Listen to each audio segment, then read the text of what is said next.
Glória a Deus, uma boa noite para todos, a paz do Senhor esteja sobre a vida de todos vocês e daqueles que estão em casa nesse momento, nos assistindo também, amém? Eu gostaria que você abrisse a tua Bíblia comigo lá no livro de Atos, capítulo 9, versículo 27, amém?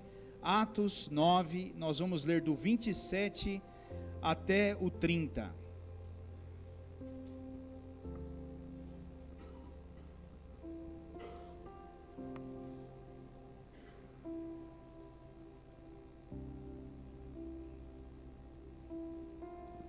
Glória a Deus. A palavra de Deus diz assim, ó. Então Barnabé o levou aos apóstolos e lhes contou como no caminho Saulo vira o Senhor, que lhe falara, e como em Damasco ele havia pregado corajosamente em nome de Jesus. Assim, Saulo ficou com eles e andava com liberdade em Jerusalém, pregando corajosamente em nome do Senhor. Falava e discutia com os judeus de fala grega, mas estes tentavam matá-lo. Sabendo disso, os irmãos o levaram para Cesareia e o enviaram para Tarso. Até aqui, amém? Feche os teus olhos. Pai, primeiramente nós queremos agradecer o Senhor, Pai, por nesta noite podermos estar na casa do Senhor, por podermos ouvir a Tua palavra, a Tua voz, Deus. Agradecemos, Deus, porque a Tua palavra é a verdade e a verdade nos liberta, Pai. E eu creio que nesta noite nós seremos libertos de muitas coisas que nos aprisionam, Pai, de medos, de frustrações, de insegurança, meu Deus, que nos barram de viver o plano e o propósito que o Senhor tem para nós, Pai. Sabe, Deus, eu creio que cada um dos que estão aqui nesta noite eram para estar aqui, Senhor. Cada um para ouvir a voz do Senhor, para ouvir o conselho do Senhor. Então, o Espírito Santo de Deus, nesse momento eu peço ao Senhor que possa segurar na minha mão e me conduzir em todo o tempo neste momento da pregação, para que eu possa conseguir falar tudo aquilo que o Senhor já colocou dentro do meu coração, com a simplicidade e a humildade que o Senhor sempre teve quando o Senhor falou com o povo. Senhor, fala e traduza o coração de cada um dos teus filhos, de uma maneira que todos aqui nesta noite possam entender o recado dos céus. Eu oro e repreendo todo mal, eu oro e repreendo todo tipo de perturbação, de preocupação, de distração, que possa roubar a semente que será lançada nos corações nesta noite. Eu repreendo agora em nome de Jesus, e eu dou uma ordem a você: preocupação, frustração, perturbação, distração, saia agora deste lugar, pelo poder do nome de Jesus. Que a voz do Senhor fale alto e claramente aos nossos ouvidos e ao nosso coração nesta noite. Pai, eu te agradeço por estar aqui nesta noite, e eu declaro a minha total dependência no Senhor. Usa-me, Deus, como o Senhor quiser e como o Senhor bem entender neste tempo, em nome do Senhor Jesus, amém, meu Deus, amém. Bem, queridos, podem se assentar. Glória a Deus. Meus irmãos, nesta noite eu quero falar um pouquinho, eu quero levar você a refletir um pouquinho sobre um assunto que a igreja do Senhor precisa voltar os olhos e entender um pouco mais, né? Esse mês nós vamos separar o mês todo para falarmos sobre ide e fazei discípulos. Esse é o tema aonde nós vamos trabalhar o mês todo sobre esse assunto. Então todos os cultos, sejam de quarta, sejam de sábado, todas as ministrações que nós teremos, elas serão voltadas a esse assunto: irmos e fazermos discípulos. Por que, pastor, nós vamos falar sobre só este assunto? Porque, queridos irmãos, nós como igreja do Senhor precisamos entender a importância e a responsabilidade dada pelo Senhor a cada um de nós sobre esse assunto de irmos e fazermos discípulos.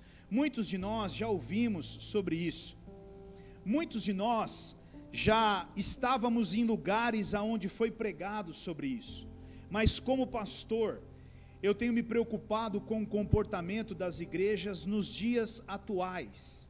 Nos últimos tempos, eu tenho me preocupado com o posicionamento da igreja do Senhor, porque eu tenho visto que a igreja, ela tem se voltado cada vez mais para ela, e ela tem se preocupado, as pessoas têm se preocupado cada vez mais com elas, com o bem-estar delas.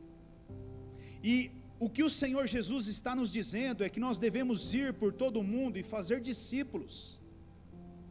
Irmãos, nós temos sim que nos preocuparmos com a nossa vida, nós temos que nos preocuparmos com a nossa família, com o nosso futuro, com a nossa carreira. É verdade que nós temos que buscar sim o melhor para nós, mas nós temos que entender, queridos, que tudo isso que está aqui e que nós conquistarmos aqui ficará, aqui permanecerá. Ainda que nós consigamos construir um império, ainda que nós tenhamos muitas coisas materiais nessa terra, diante do Senhor, no dia em que nós sentarmos diante do tribunal, do justo juiz, não serão essas conquistas que o Senhor nos perguntará. As conquistas que o Senhor nos perguntará são almas, são vidas. E eu vejo que há uma distração muito grande que está nos envolvendo a irmos para um lugar, talvez pelo fato de muitos serem frustrados, magoados, né, por conta da própria igreja, por conta do caminhar da própria igreja, né?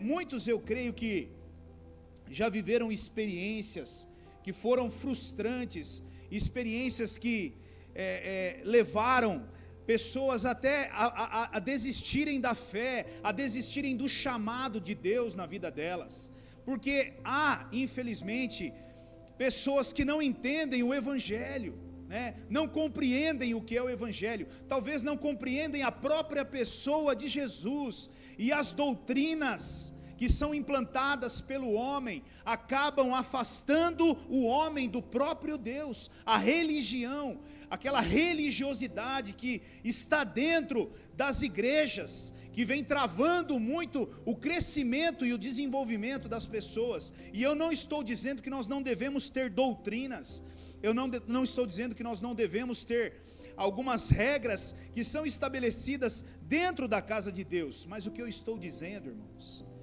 é que nós estamos muito preocupados com coisas que envolvem a nós mesmos e não a salvação de pessoas. E isso tem me preocupado demais. Eu já falei um pouco sobre esse assunto há tempos atrás, e eu gostaria de falar sobre ele novamente. Por tempos, dentro da igreja, eu e a Rose, nós trabalhamos em um ministério que se chamava Ministério de Consolidação. O que é o Ministério de Consolidação? É um ministério que recebe os novos convertidos e direciona esses novos convertidos para se firmarem dentro da igreja. E nós congregávamos em uma igreja em que todos os cultos havia um apelo para que as pessoas entregassem a sua vida para Jesus. E como eu estava cuidando desse ministério, por um ano todo, eu fiz questão de registrar a quantidade de pessoas que entregaram a vida a Jesus naquela igreja, ao longo de um ano todo. E eu diria a você, que foram mais de 2.000 pessoas que entregaram a vida para Jesus ao longo de um ano. Agora, imagine você que ao longo de um ano, uma igreja que, por exemplo, tem 2.000 membros, se ela teve 2.000 decisões por Cristo no final daquele ano, no ano seguinte ela deveria ter 4 1000 membros. Mas às vezes ela estava com 1.800, 1.700 membros. E aí vem a pergunta: aonde estavam, ou aonde estão, aquelas 2.000 pessoas que entregaram, que tomaram uma decisão por Jesus? Elas voltaram novamente para o mundo. Por que elas voltaram para o mundo? Porque elas não foram acolhidas pela igreja, elas não foram cuidadas pela igreja. E quando eu digo igreja, irmãos, eu não estou falando dessa estrutura aqui, ó. Eu estou falando de mim e de você, porque nós somos a igreja do Senhor aqui na terra. Eu e você somos igreja. E muitos foram julgados pela roupa que vestia, julgados pela vida que levava, julgados pela maneira de ser, de falar, de pensar, mas todos eles vindo de uma cultura do mundo. Ninguém ainda entendia, ninguém ainda compreendia, ninguém quando entrega a vida para Jesus, ao levantar a mão e entregar a vida para Jesus, ele é transformado. Não é, meu irmão, a conversão é um processo que acontece na vida de um ser humano. Ele primeiro conhece a Jesus, e depois alguém precisa segurar na mão dele, e ensinar o caminho que ele deve andar, e não largar. Veja, se você tem um filho recém-nascido, aquele que tem um filho recém-nascido com 3, 4 dias, 10 dias de nascido, você larga ele e fala para ele: come sozinho. Ele come, irmãos? Um recém-nascido se alimenta sozinho? Não, você tem que se virar agora. Você come sozinho. Não, é necessário você dar o leite materno, é necessário você cuidar dele, e quando ele vai crescendo um pouco mais, você vai dando um pouquinho de papinha, e você vai cada vez mais estruturando ele, até o dia que ele para e começa a comer sozinho. Mas para isso é um processo. Se você largar um recém-nascido sozinho, sem cuidado, ele morre. Assim é um novo convertido.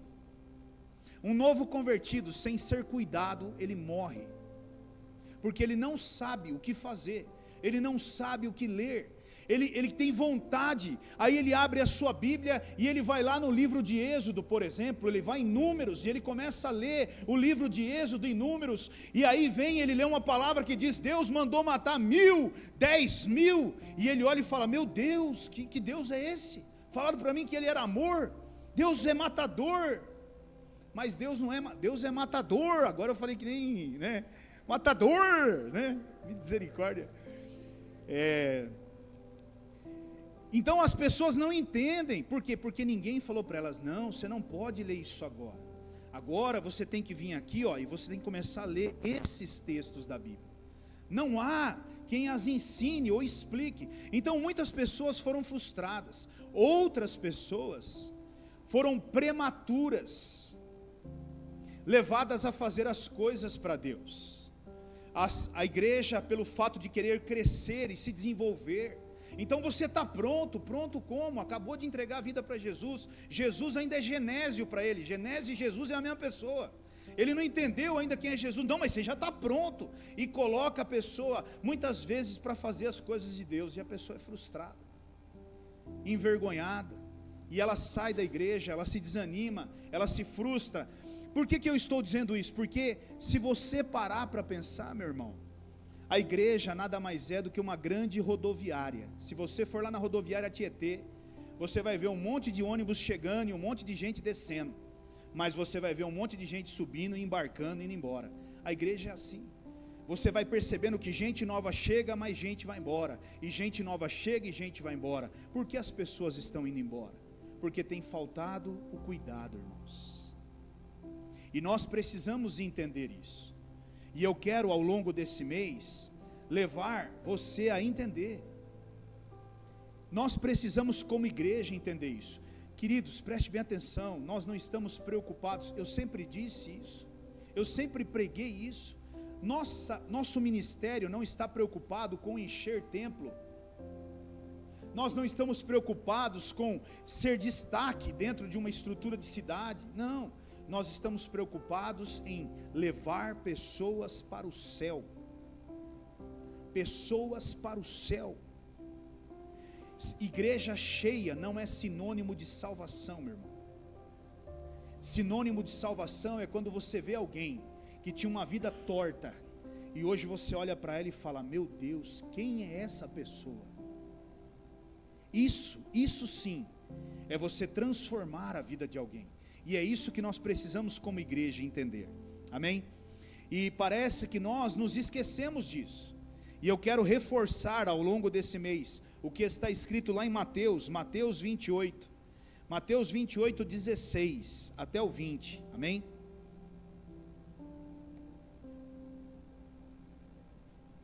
Olha o que ele diz lá: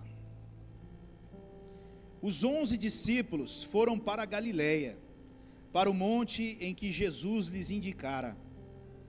Quando o viram, o adoraram, mas alguns duvidaram. Então Jesus aproximou-se deles e disse: foi-me dada toda a autoridade no céu e na terra.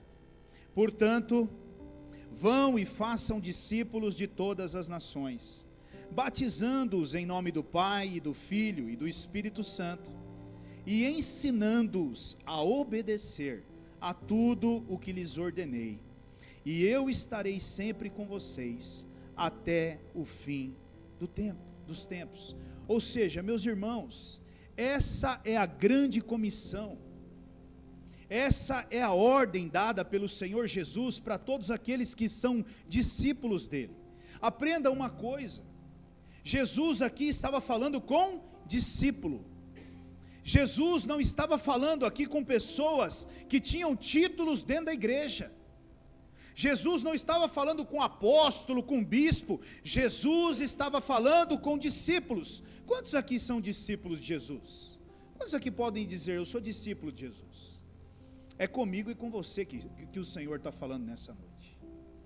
É comigo e com você. Nós não precisamos de título, nós não precisamos de patentes, nós não precisamos de nada. Nós precisamos só entender que nós somos discípulos e começarmos a irmos e fazermos esses discípulos. Eu vejo que a igreja está anestesiada quanto a isso. Eu vejo que a igreja está paralisada quanto a isso. Eu vejo que os irmãos, queridos irmãos, tem pessoas sentadas no banco da igreja com um potencial enorme para falar do amor de Deus, para ensinar sobre Cristo. Tem pessoas que têm um potencial enorme para esclarecer dúvidas, mas elas estão anestesiadas. Elas não se levantam, não se posicionam, e ao mesmo tempo eu vejo dentro da igreja pessoas com fome e sede para conhecerem mais a esse Jesus. Eu quero conhecer Jesus. Quem é Jesus? Me explica mais, fala mais sobre ele para mim. Mas não há, meu irmão. Não há quem se levante e faça o que precisa ser feito. Sabe, queridos, tudo isso que nós fizemos aqui agora faz parte de uma liturgia de um culto. Faz parte, nós nos reunimos aqui para cultuar ao nosso Deus. Mas a prioridade de Deus não é essa aqui. Porque adorar a Deus eu posso adorar no meu quarto. Porque entregar o meu melhor louvor e a minha melhor adoração a Deus, eu posso fazer isso na minha casa, eu posso fazer isso andando dentro do meu carro, eu posso fazer isso em qualquer lugar. Então, nós estamos às vezes preocupados com estrutura, e é aí que eu vejo que a igreja tem se preocupado muito. Templos cada vez maiores e cada vez mais estruturados. Templos cada vez mais cheios de pessoas, mas cheios de pessoas vazias de Deus. Vazias de Deus, irmãos. Pessoas que estão seguindo como se fosse uma tribo. Lá é legal, vamos todo mundo para lá. Então vamos, porque está todo mundo indo para lá. Pessoas que não param para ouvir o evangelho e questionar para ver se o que está sendo pregado é a palavra de Deus. Não, mas lá é legal, porque lá tem luzes, porque lá tem telão 3D, porque tem não sei o quê, porque tem... E eu não estou dizendo nada contra isso também. Porque pode ser que um dia vão me encostar na parede e vão dizer: pastor, vai ter que ter o telão 3D. Eu sei que vai chegar um dia desses. E eu vou me enroscar no meio disso, eu não tenho dúvida. Mas tudo bem. Mas o que eu estou dizendo, meu irmão, é que tudo isso é estrutura. O que Jesus quer são cadeiras com pessoas sentadas, cheias do Espírito Santo e do poder de Deus, porque é isso que conta para Ele. Só que, irmãos, ontem eu estava aqui na reunião de oração, e eu estava orando, e eu comecei a falar para Deus. Eu falei: Espírito Santo, preste bem atenção no que eu ouvi do Espírito Santo ontem enquanto eu estava orando, e entenda. E eu estava dizendo: Espírito Santo, fala com o irmão, fala com aqueles irmãos, mostra para eles, revela para eles, Espírito Santo, porque o Senhor é quem os convence. E o Espírito Santo foi deixando eu orar dessa forma, e depois eu me calei e me ajoelhei, e o Espírito Santo falou assim dentro do meu coração: por que você está aí? Hoje é você quem vai fazer isso. Você está querendo atribuir a mim algo que eu atribuí a você. Veja, queridos, não sou eu que convenço a ninguém, mas eu tenho dentro de mim o Espírito Santo, e o Espírito Santo que está em mim me ajudará a levar uma pessoa a Cristo. Mas é mais fácil eu me ajoelhar e pensar que cairá do céu sobre alguém um caráter e uma integridade. Senhor, enche aquele homem de integridade. Sabe como você vai encher alguém de integridade? A hora que você começar a escovar ela de todos os lados e arrancar todo o carrapicho, toda a sujeira que há nela, que o mundo colocou nela. Espírito Santo, eu estou orando aqui, Pai, no nome de Jesus, não deixa mais aquele irmão parar, ele tem que vender com nota fiscal. Deus, fala com ele. Meu irmão, fala você com ele, chama ele no canto e fala para ele assim: meu querido, você não está vendo que você está fazendo errado? Você está sonegando imposto, Deus não aprova isso. Mas nós não fazemos, nós queremos que o Espírito Santo faça, que Deus desça do céu e fale. Meu irmão, existem coisas que Deus vai fazer, mas existem coisas que sou eu e você que vamos ter que fazer. E é aí que está o problema. Dá trabalho fazer isso, e aonde eu e você começamos a pensar: mas será? Meu irmão, não tem outra forma. Sabe, eu conheci Jesus, eu tive experiências com Jesus, e foram essas experiências que eu tive com Jesus que me fizeram vir aqui todos os sábados e todas as quartas-feiras e tentar levar você a entender isso. E eu entendo que quem conhece a Jesus e tem experiências com Jesus precisa ter essa mesma postura. Aquilo que é bom para mim, eu quero para os meus irmãos. Aquilo que é bom para mim, eu quero divulgar. Aquilo que é bom para mim, eu quero que pessoas participem também. Eu não posso querer só para mim. Mas eu e você precisamos entender isso, amém? Agora, voltando um pouquinho para aquele texto que nós lemos no início da ministração, ali é a história de um homem, né, o Saulo, que posteriormente se transformou em Paulo, no apóstolo Paulo, né? E queridos, a igreja primitiva, a igreja de Atos é a igreja primitiva, é a primeira aliança de Deus ali com o povo. E eu vejo que essa igreja, ela cometeu um erro absurdo. Ela simplesmente ia perdendo o apóstolo Paulo.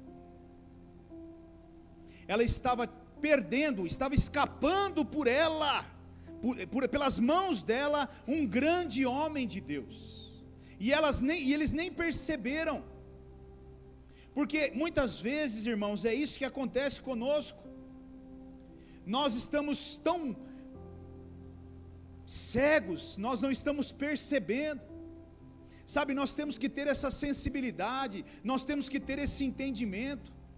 Um homem com a história de Saulo, que se converte, tem um encontro com o Senhor. A Bíblia diz que ele estava a caminho de Damasco, e ele cai do cavalo, fica cego, e aí depois ele volta a enxergar, e esse homem, após aquele encontro com Jesus, ele passa a pregar o Evangelho, mas ele não era um pregador do Evangelho qualquer, porque ele gostaria, e ele queria que todo mundo conhecesse Jesus, como ele conheceu. E eu imagino o apóstolo Paulo chegando, novo convertido na igreja, e ele, como é que é isso aqui, como é que é aquilo ali? Não, porque Jesus falou isso. E aí vai encontrar os crentes mais velhos. Meu Deus, lá vem o Paulo. Eu fico olhando, eu cheguei aqui agora à tarde, João tocando bateria aqui. O olhar do João para mim é até bonito de ver. Ele estava ali tocando bateria, olhando para mim com dois olhos fulminando comigo. Ele queria que fosse diferente, ele queria que fosse assim. E ele vai me questionar, e ele me chama lá fora. Ó, pastor, tem que ver e tal, e não sei o quê. Nós vamos ter que começar a ensaiar mais cedo, nós precisamos se dedicar mais e tal. E aí você pensa, né? Vamos pegar esse garoto, vamos comprar uma passagem para ele, vamos mandar ele para uma outra igreja aí qualquer, aí, né? Manda embora isso aí que está dando trabalho. É mais ou menos isso que aconteceu ali, queridos. É mais ou menos isso que aconteceu ali. Só que dentro desse contexto, algo muito mais complexo que eu quero que você entenda nessa noite. Nós estamos falando de um homem que tinha uma história muito, muito delicada. Vamos entender um pouquinho mais essa história do Paulo. Quem era o Paulo? O Saulo, na verdade. Vamos lá para Atos agora, voltar um pouquinho, Atos capítulo 8, versículo 3. Olha lá. Saulo, por sua vez, devastava a igreja, indo de casa em casa, ele arrastava homens e mulheres e os lançava na prisão. Esse é o Saulo. Agora, vamos lá no Atos, capítulo 9, versículo 1, até o 1 e 2.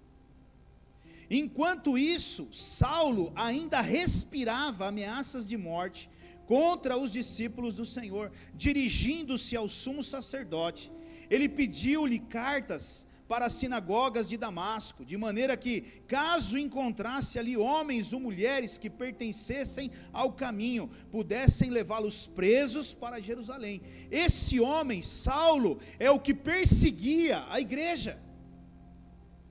Ele perseguia os cristãos. Ele perseguia quem pregava a palavra de Deus. Mas esse homem, ele teve um encontro com o Senhor, e ele passou de perseguidor, agora a ser um pregador também do Evangelho. E a conversão precisa trazer isso na minha e na sua vida.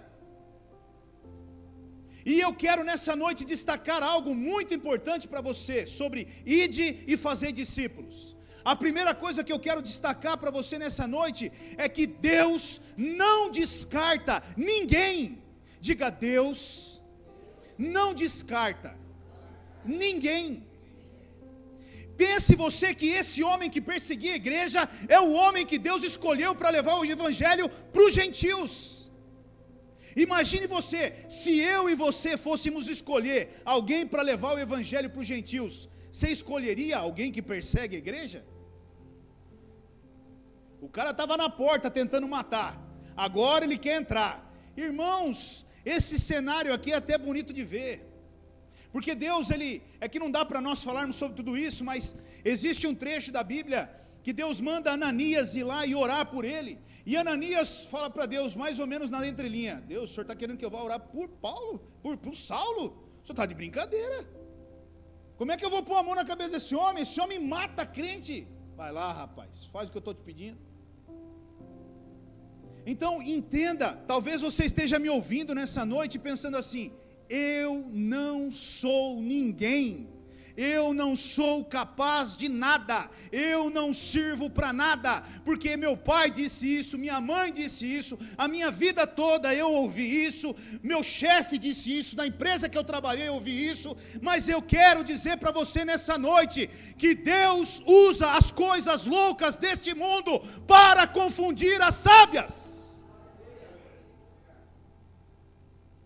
Você pensa que Deus Se ele quisesse usar as coisas sábias desse mundo, ele não ficaria 12 horas, Jesus não ficaria 12 horas orando, e depois descia e escolhia os homens que ele escolheu para caminhar com ele.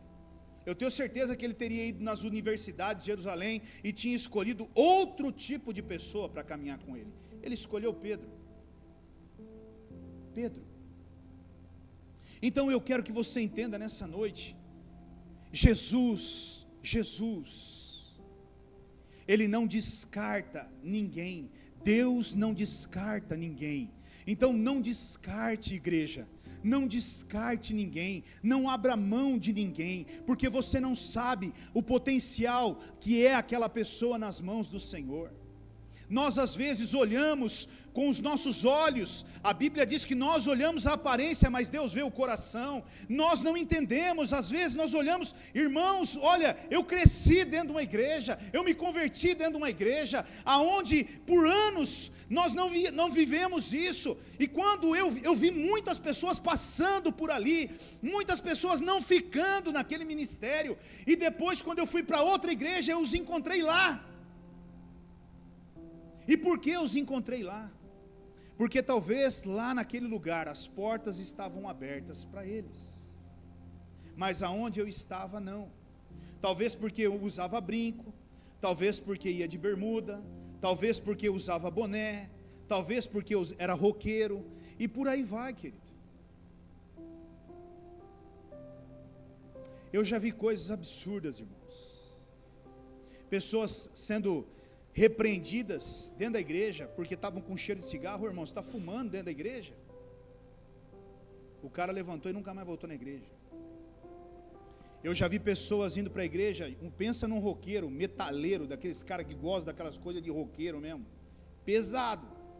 A mulher leva anos para levar o marido na igreja, ela levou aquele dia na igreja, ele sentou no banco da igreja, o diácono foi lá e falou para ele, viu, isso é roupa de vir para a igreja? Ele levantou e foi embora, irmão, e nunca mais voltou na igreja.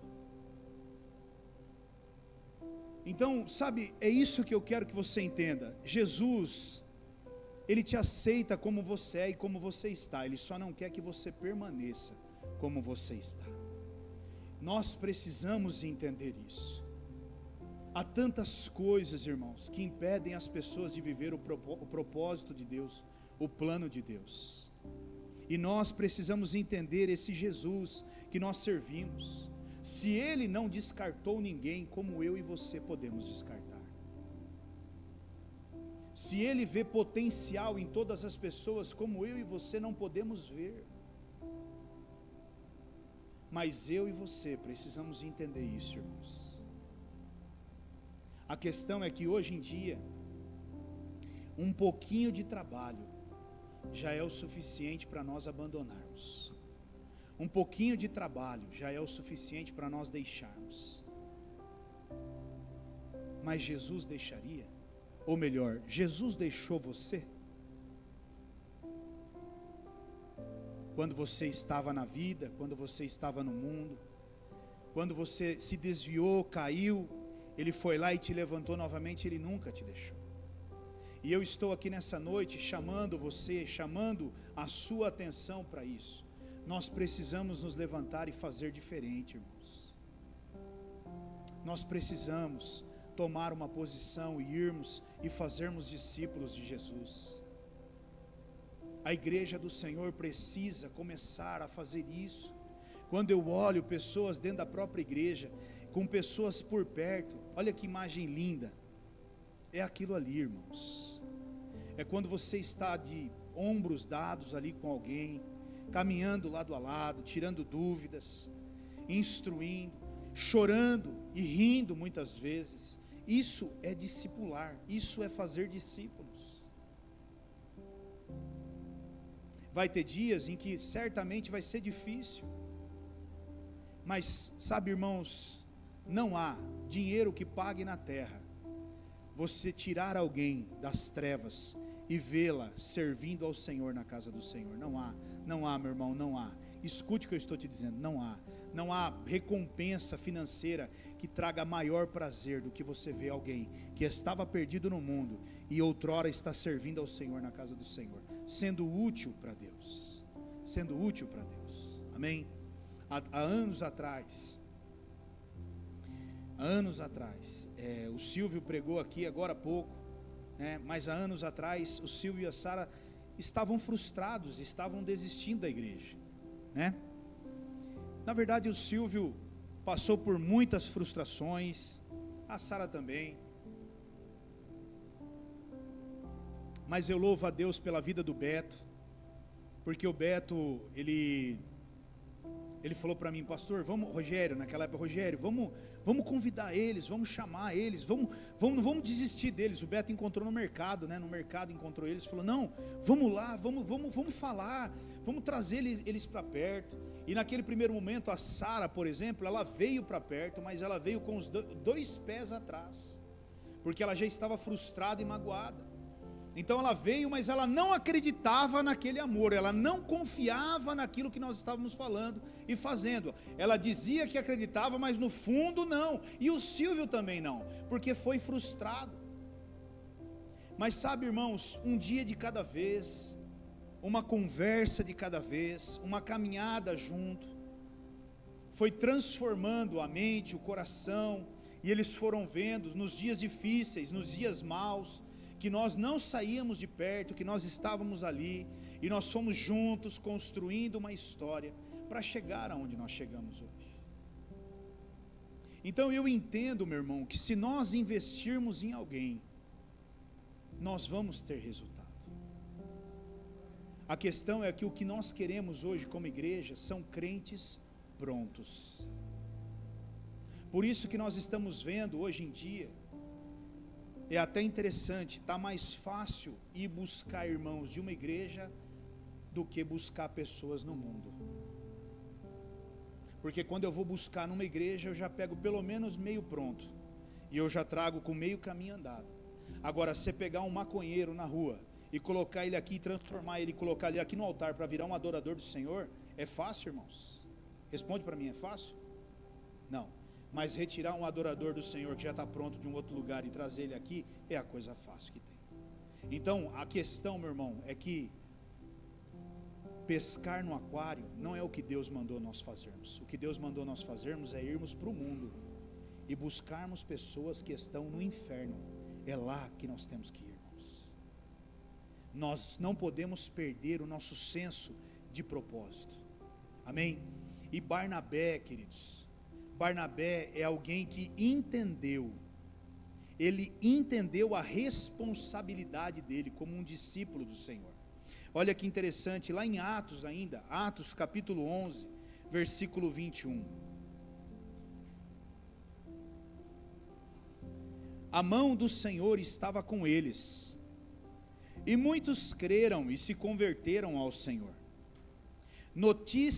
Notícias desse fato chegaram aos ouvidos da igreja em Jerusalém, e eles enviaram Barnabé a Antioquia.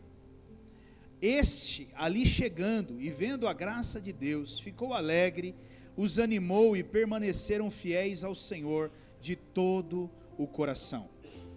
Ele, quem? Barnabé, era um homem bom, cheio do Espírito Santo e de fé, e muitas pessoas foram acrescentadas ao Senhor. Versículo 25, e é esse versículo que me marca. Então Barnabé foi a Tarso procurar Saulo, e quando o encontrou, levou-o para Antioquia, e assim durante um ano inteiro, Barnabé e Saulo se reuniram com a igreja, e ensinaram a muitos. Em Antioquia, os discípulos foram pela primeira vez chamados cristãos. Veja, Barnabé estava dentro de um ambiente maravilhoso, irmãos. Barnabé estava no melhor lugar, talvez ele estava no ápice de uma igreja cheia, um monte de gente se convertendo, um monte de gente servindo a Deus, sobrava gente, mas o coração daquele homem era um coração de discípulo, e como discípulo ele entendeu a ordem dada do seu discipulador chamado Jesus, que era ir por todo o mundo e fazer discípulos. E ele não estava satisfeito, então ele deixa aquela igreja em ascensão, crescendo, avançando, e ele larga tudo, e ele vai em busca de um só homem, Saulo.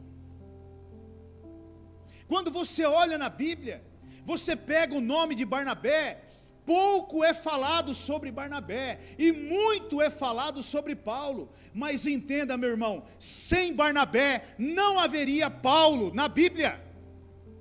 Sem Barnabé, nós não teríamos 13, 14 livros da Bíblia que foram escritos por Paulo. Barnabé foi o homem que não desistiu, e eu imagino, irmãos, que tipo de coração ele encontrou quando ele chegou em Tarso, diante de Paulo. Eu imagino Barnabé batendo na porta da casa de Paulo. Paulo está aí? Paulo está aí. Espera aí que eu vou chamar ele. E nós não estamos falando de um homem qualquer não, queridos. Ele era rígido e duro. E aí talvez a mãe, vai comigo nessa vibe aí. Aí a mãe de Paulo foi lá e falou assim: Paulo, tem um cara no portão aí chamado Barnabé que chamou você, não quero falar com ele. Eu imagino que deve ter sido uma resposta: não quero falar com ele, não quero conversa. Mas Barnabé foi até lá com um propósito: esse cara volta comigo hoje para a casa do Senhor. Esse cara volta comigo agora para a obra do Senhor. Eu não volto sem ele daqui.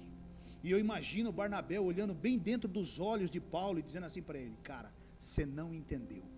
Eu vim aqui e você vai comigo. Amarrado, dormindo, apagado, mas que você vai comigo, você vai. E você não só vai, você vai e você vai ficar 1 ano junto comigo. E nós juntos vamos trabalhar para o Senhor naquele lugar. Talvez ele foi criticado, talvez ele foi julgado por muitas pessoas. Muitos não entendiam. Talvez muitas pessoas possam até dizer para ele: você vai catar esse cara aí, você vai ser morto por ele, viu? Porque ele mata um monte de crente. Mas ele não ouviu nada disso, ele ouviu só uma coisa: ide e fazei discípulos. Agora eu quero fazer uma pergunta para você. Nós acabamos de pisar no ano de 2025. Acabamos de entrar no ano de 2025 e passamos 366 dias no ano de 2024. A minha pergunta para você é: quantas almas você ganhou para o Senhor no ano de 2024? Quantos frutos, quantas vidas, quantos discípulos no ano de 2024? Talvez no ano de 2024 você foi bem sucedido financeiramente, talvez no ano de 2024 você realizou os seus sonhos, você fez suas viagens, você cumpriu com tudo aquilo que você gostaria, você viveu um ano maravilhoso, você realizou muitas coisas, mas a minha pergunta para você é: e as almas? Quantas foram? E a outra pergunta é: você pretende no ano de 2025 continuar da mesma forma? Você pretende no ano de 2025 continuar ainda preocupado em realizar só os teus sonhos?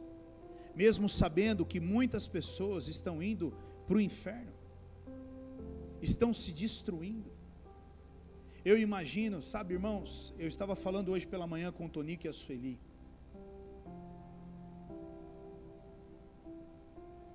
Até amanhã, 10 horas da noite, é só festa, alegria, carne e cachaça. Depois das 10 horas da noite, virá o dia 6. E aí o mundo volta para nossa realidade. A fatura do cartão fechou, o material da escola vai ter que comprar, o IPVA do carro vai ter que pagar, os gastos absurdos que foram feitos no final do ano vão acontecer. Os casamentos começam a se destruir, porque aí vem as acusações. Nós estamos endividados porque foi você que foi lá na loja comprar roupa. Não, nós estamos endividados porque você comprou um monte de bebida e carne. Nós estamos endividados porque você quis viajar. Nós estamos endividados porque você. É isso. É isso que nós vamos ver. Escute o que eu estou te dizendo, querido. Famílias quebradas financeiramente, porque não planejaram nada, porque vivem uma vida de aventura. E sabe, nós precisamos entender esse tipo de coisa, querido. E eu e você precisamos estar atentos, porque é isso que vai acontecer. E esse é o momento em que eu e você precisamos estar preparados para nos aproximar e ajudar e orientar e mostrar que há um caminho diferente, outras possibilidades.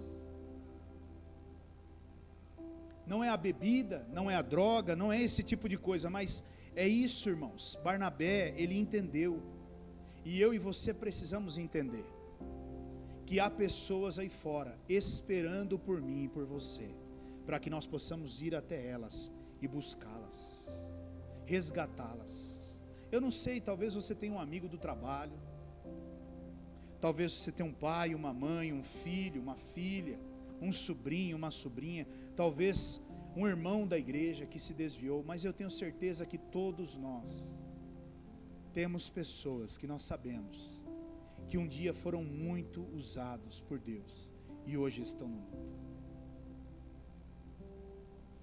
A minha pergunta é: vamos seguir a nossa jornada ou vamos nos posicionar a partir de hoje e mudarmos essa situação? Você não pode se conformar, meu irmão. Você não pode se conformar. Eu estava falando com meu sogro esses dias atrás aqui, ele falou, no dia do culto do renovo, ele me puxou ali fora, ele falou para mim: eu fiz um negócio bom hoje, eu fiz uma boa ação hoje. Eu falei: é mesmo? O que você fez? Ele falou: não, passou um cara aqui na frente, pediu água, e ele estava nervoso, desesperado, e aí eu dei água para ele, e ele catou e saiu andando. Ele falou: mas alguma coisa falou comigo que eu tinha que dar carona para ele, levar ele até na casa dele. Eu falei: e você fez? Ele falou: eu fiz, eu catei o carro, fui lá, pus ele dentro e levei ele até a casa dele. E na hora que eu coloquei ele no carro, que eu estava levando ele para a casa dele, ele começou a chorar, e agradecendo, e agradecendo, e agradecendo. Eu falei para ele: pois é, seu Mário, a verdade é que quando nós estamos na casa de Deus, e nós permitimos que Deus nos use, Ele nos usa, seu Mário. Sabe, irmãos, nós precisamos entender, queridos, nós precisamos entender o quanto Deus espera de mim e de você, que nós possamos fazer discípulos, independente do que eles são. Mas pastor, esse rapaz que era meu amigo está na droga. Eu sei, como eu disse há um tempo atrás aí, nós estávamos novos convertidos e decidimos fazer um evento no Monte Serra, lá na quadra do Monte Serra. E aí, na hora que nós chegamos na quadra do Monte Serra, crente tradicional, imagina crente tradicional fazendo evento no bairro, um bairro. E aí os caras começaram a dar um monte de voadora no alambrado, mandando a gente sair do lugar. E no meio daquele monte de cara estava o Silvano, que estava ministrando aqui no culto do Renovo. O Silvano era um dos que dava voadora, eu nem sabia. Depois ele falou para mim esse tempo atrás: pastor, eu era um dos caras que estava lá, hein, dando voadora no alambrado, mandando vocês sair. Por quê? Porque nós estávamos querendo pregar o evangelho e eles queriam jogar bola. Mas alguém não desistiu do Silvano. Alguém começou a investir na vida do Silvano e hoje ele serve ao Senhor. Mas quantos amigos dele estão ainda até hoje no mundo? Quantos amigos teus e seu estão ainda no mundo? E sabe, irmãos, isso é algo que eu quero que você guarde nessa noite. Uma alma já é o suficiente para nós fazermos uma grande mudança nessa cidade. Olha quantas pessoas estão sentadas aqui dentro. Se cada um de nós pegarmos um, amanhã nós teremos o dobro. O dobro. E se depois de amanhã o dobro decidir, nós temos 4 vezes mais. Mas nós precisamos nos posicionar. E nessa noite eu quero convidar você, assim como o Senhor Jesus convidou: vão por todo o mundo e façam discípulos. Chame pessoas, convide pessoas, se aproxime de uma pessoa. Faça um café na tua casa e convide aquela pessoa para ir até a tua casa. Tenha um tempo com ela, converse com ela. Você vai perceber que o mundo está carente, o mundo está doente, as pessoas estão sofrendo. Deixe de lado os preconceitos, deixe de lado as doutrinas, deixe de lado uma série de coisas e esteja aberto para receber aquela pessoa. Apresente Jesus para ela. Permita que ela conheça você, permita que ela viva um pouco desse Jesus que você conhece.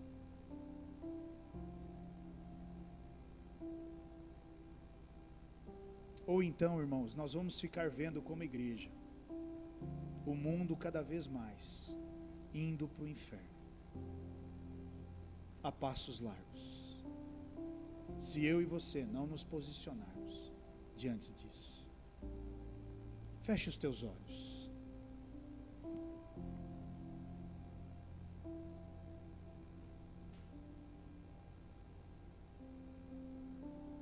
Eu gostaria nesse momento que você fizesse uma reflexão aí no teu lugar. A primeira reflexão que eu gostaria que você fizesse é sobre quem mostrou para você o caminho de Jesus. Talvez aqui alguns foram o pai, foram a mãe. Talvez aqui alguns foram um amigo de trabalho. Talvez alguns foram próprios amigos, amigos de escola, amigos do mundo, que se converteram e te apresentaram Jesus. Mas eu tenho certeza que cada um de nós carregamos conosco essa pessoa, e eu quero que você lembre dela agora. Lembre dela. Talvez a pessoa nem esteja mais viva, não esteja mais entre nós, já está com o Senhor, mas fez uma diferença tão grande na tua vida. Hoje você está na casa do Senhor, porque ela investiu muito tempo dela na sua vida.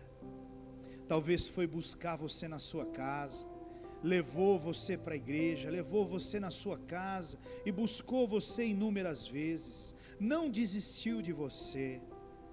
Talvez você por vezes fugiu e se escondeu, mas ela não desistiu de você. Ela pagou um preço para que você pudesse permanecer na casa do Senhor. E hoje você está aqui, porque essa pessoa entendeu o ide e fazei discípulos.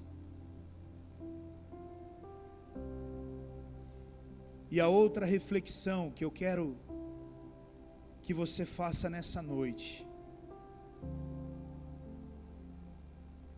é: quem é a pessoa que está esperando por você?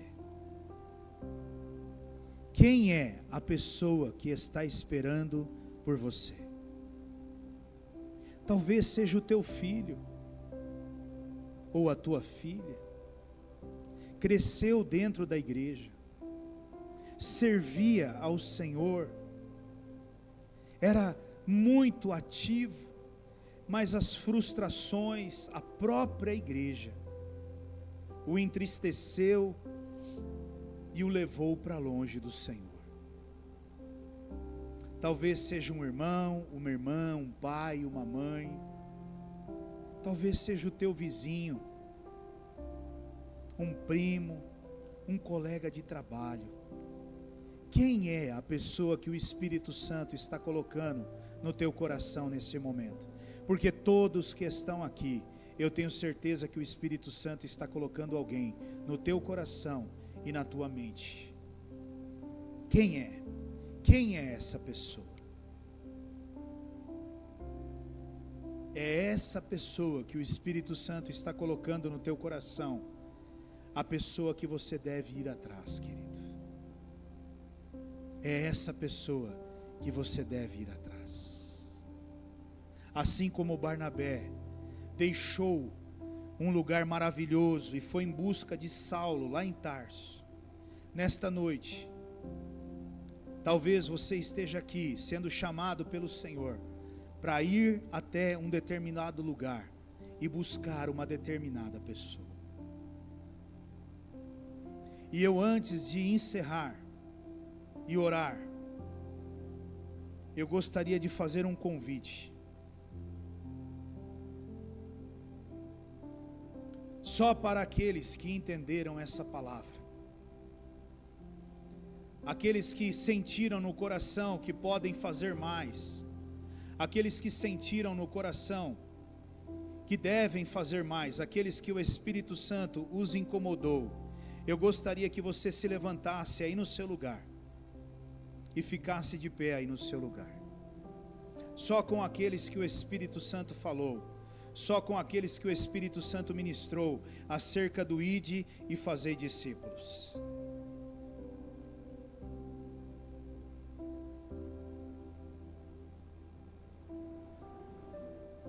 Glória a Deus. Eu vejo essas vidas. Glória a Deus. Eu sei que há mais vidas.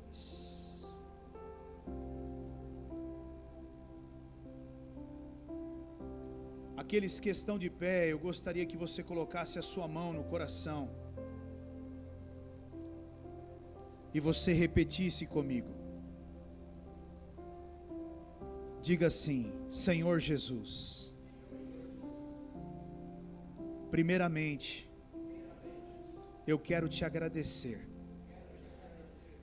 porque um dia o Senhor colocou na minha vida uma pessoa, e essa pessoa me apresentou o Senhor. Obrigado, porque o Senhor usa pessoas, e nesta noite eu reconheço que preciso fazer algo.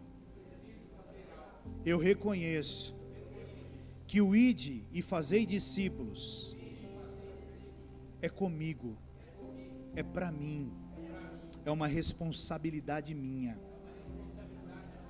E diante do Senhor e da igreja do Senhor aqui, eu assumo um compromisso com o Senhor, que neste ano de 2025 eu ganharei muitas almas para o Senhor.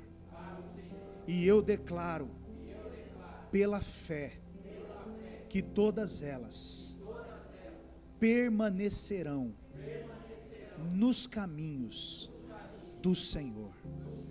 Eis-me aqui, usa-me, Senhor. Eu estou à sua disposição e quero sair daqui hoje determinado a ganhar e a consolidar e a treinar pessoas para o Senhor, em nome de Jesus. Amém, Senhor. Glória a Deus, glória a Deus. Bem, irmãos, nós estamos encerrando.